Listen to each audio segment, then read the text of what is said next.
मुसलमानों की एक पूरी जमात ट्विटर और फेसबुक जैसे बाकी प्लेटफॉर्म पर आ चुकी है जो संगठित तरीके से मुसलमानों के अपराधों को धोती रहती है।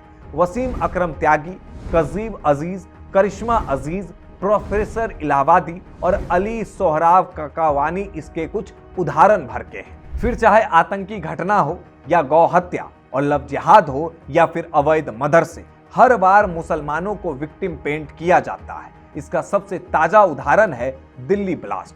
पूरी दुनिया जानती है कि दिल्ली ब्लास्ट करने वाले डॉक्टर उमर से लेकर इस मामले में शामिल मुजमिल और शाहीन समेत सभी मुसलमान थे। लेकिन ये ट्वीट देखिए, ये ऐसे ही एक मुसलमान ट्विटर आईटी सेल का है। प्रोफेसर इलाहाबादी लिखता है कि धमाके का मास्टरमाइंड देवेंद्र है और वो कोई इनफॉर्म्ड आदमी नहीं है। ये जानबूझकर ऐसी खबरें फैलाते हैं ताकि मुसलमानों का आतंक छुप जाए और पीड़ित हिंदू ही आरोपित बन जाए। ये इस्लामिक कट्टरपंथियों की प्लेबुक का अहम हिस्सा है कि पहले खुद फट जाना, आतंकी हमले करना, लोगों को मारना और काटना, उनके घरों से भगा देना और फिर कहना कि हम तो विक्टिम हैं जी।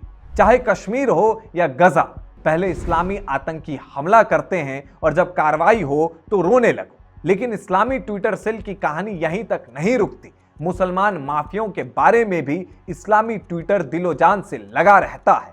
बिहार के सिवान में जिस शहाबुद्दीन ने चंदा बाबू के बेटे को तेजाब से नहलाया था, उसके और उसके बेटे को ये लोग बाप बनाकर बैठे हैं। जैसे ये ट्वीट देखिए, इसमें इलाहाबादी बताता है कि मुख्तार अंसारी और शहाबुद्दीन उसके लिए मरहूम और सम्माननीय है और उनकी अगली पीढ़ी के पैरों में बिछा हुआ है। ऐसे कई ट्वीट आपकी स्क्रीन पर तैर रहे होंगे। किसी में ओसामा को टिकट मिलने को तो किसी में उसके एक शादी में शामिल होने की तस्वीरें हैं।